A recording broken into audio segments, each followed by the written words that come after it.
Sihirbazlık gösterilerinin ardında bir Yok zaten. I can't. Ulan şey introsu ya. Pornhub introsu ama böyle Pornhub introsu açılıyor, böyle Pornhub yerine başka bir şey yazıyor ya. Ulan. hile mutlaka vardır. Ama buna rağmen tamamen tehlikesiz olduğunu düşünmeyin. Sihirbazlar ne kadar deneyimli olursa olsun Çok komik bir oluyor. anda her şey ters gidebilir ve gösteri ciddi yaralanmalar ve hatta ölümle bile sonuçlanabilir.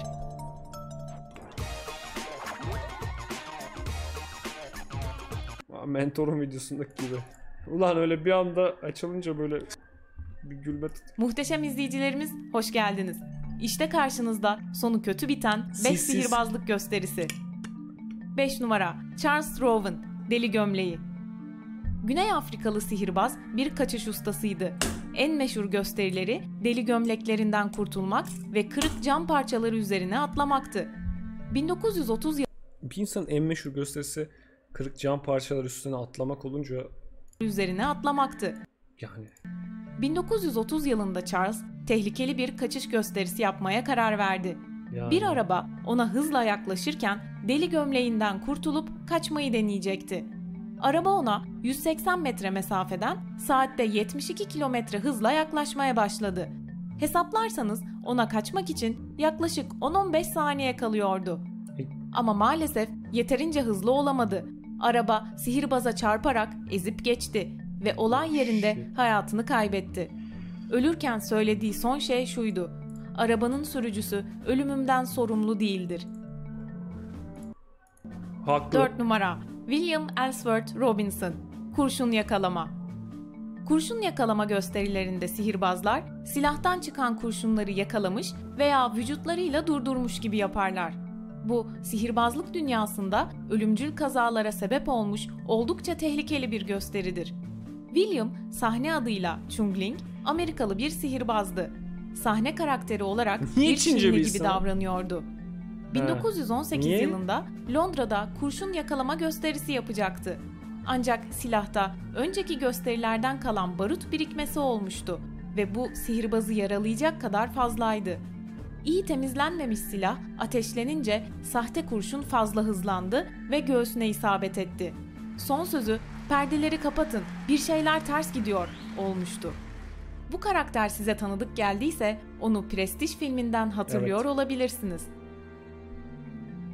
3 numara Dr. Vivian Hensley, Bıçak Prestige'de şey kullanıyordu değil mi? Mıknatıslı böyle. Dolduruyordu. Sonra mıknatısla geri çıkartıyordu ama görmüyordu kimse. Sonra tuttum falan yapıyordu. Yutma. Wow. Vivian 43 yaşında Avustralyalı bir diş doktoruydu. Güzel film. Aynı zamanda da amatör olarak sihirbazlık yapıyordu.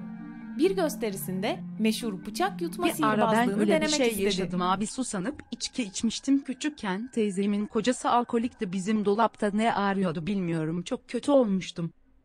Yani bu arada çok olası bir şey ya.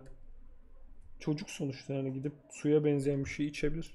Bıçağı Geçmiş boğazından olsun bu aşağı arada. sarkıtıyor Ayak gibi kadar. yapacak ama aslında kolunun içine saklayacaktı. Nasıl Ancak ya? elindeki paslı ustura aniden kaydı ve boğazından içeri kaçtı. Ne? Aniden kaydı ve boğazından içeri kaçtı. Ne? Acilen hastaneye kaldırıldı ama doktorlar çekilen ultrasonlara rağmen usturanın yerini saptayamadılar ve çıkaramadılar. Amatör sihirbaz hastaneye kaldırıldıktan 4 gün sonra hayatını kaybetti. 2 numara Royden Genesta, Su Varili. Amerikalı sihirbazın en ünlü olduğu gösterisi su dolu bir varilden kaçma sihirbazlığıydı. Bu gösteride sihirbaz ağzına kadar dolu bir su variline giriyor ve kapağı Bayramın kilitleniyordu. mübarek olsun Amaç abi, Raid'de boğulmadan oynayacağım buradan yoktu. kurtulmaktı. Evet Genesta'nın oynayacağız Raid. gösterisi esnasında varil büküldü ve içeride kaçmak için ona yeterince hareket alanı kalmadı. Bunu fark edemeyen yardımcıları sihirbazı kurtarmak için gereğinden fazla bekledi ve Hoş sihirbaz varilin içinde boğularak can verdi. Kötü sonlanan bu sihirbazlık gösterisi çağın diğer sihirbazı Houdini'yi daha da ünlü yaptı. Çünkü izleyicilere su varili gösterisi artık eskisinden daha da tehlikeli geliyordu. 1 numara Joseph Buruz, Mezardan Kaçış. Bayağı korkunç ya. 32 yaşındaki sihirbazın izleyen için çok korkunç olur ya bu bir de. Hani kişi için tabii ki de çok korkunç. Ölüyorsun ama düşünsene hani şov bekliyorsun, biliyorsun kurtulacağını En falan. büyük hedefi idol olarak gördüğü Harry Houdini'den daha ünlü olmaktı. Bu yüzden onun kaçış gösterilerinden daha tehlikelisini yapmaya karar verdi.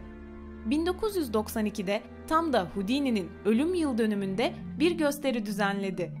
Elleri bağlanıp bir tabuta koyularak gömülecek ve üzerine çimento atılacaktı. Herkes onu Ya ben bir şey soracağım. Bu eskiden çok popülerdi. Bu inanılmaz derecede konuşulurdu hani. Çok ünlü sihirbazlar vardı, ne bileyim. David Copperfield falan böyle Çin Seddi'nden falan geçiyordu. Şimdi o kadar fazla inanılmaz gündem olmuyor bu olaylar artık. Sıkıldı mı acaba insanlar? Ne bileyim, David Blaine nefesini falan tutuyordu. Gene hani David Blaine falan var. Sürekli bir şey yapıyor. Eline şişmiş sokuyor da. Artık o gazı bir gitti galiba ya. Bu olayların. bunun imkansız olduğunu Şimdi Zack King var değil mi? Dijital sihirbazlar çıktı. Aref. Aref Maref de onun sonları işte. Ya yabancılarda falan gene ünlüler ama bir alışıldı gibi hissediyorum ben ya. Bayağı bir gitti gazı gibi. Bir demode oldu aynen. Televizyonun bitmesiyle de alakalı olabilir. Bir de şöyle bir şey var. Hani televizyonda gördüğün şeyler artık o kadar fazla özel efektlerle falan şey oluyor ki. Ya ne bileyim. Mesela 20 sene önce çok aşırı özel efektli olarak Star Wars falan izliyorsun. Ama şimdi adam iPhone'u dik koyuyor. Kapıya kafa atıyor. Kapının içinden geçiyor falan. Böyle bir sürü. Bir de hilelerini de çok çıkarttılar. Onunla alakalı buna olabilir. ikna etmeye çalışıyordu. Çünkü tabutu açabilse bile üzerine düşen çimento yığını yüzünden havasız kalacaktı. Ve maalesef korkulan oldu. Daha gösteri başlar başlamaz tabut ağırlığa dayanamayarak üstündeki toprakla birlikte sihirbazın üzerine çöktü. Ne? Abi bunu nasıl planlamamışlar ya? Bunu nasıl planlamamışlar ya? Tabut ağırlığa dayanamayarak üstündeki toprakla birlikte sihirbazın Ha, bunu nasıl test etmezler yani? üzerine çöktü. Adam yapmamış Bizden hiçbir bugünlük şeyi. bu kadar. Bu arada destekleriniz bizim için önemli. O yüzden Wow, adam kendini kesiyor. İki tane kişi varmış. Biri katlıyormuş kendini. Diğeri de diğer taraftaymış. Sonra çık testereyle kesiyorlar. Ama böyle aralarında şey yok aslında. Nasıl?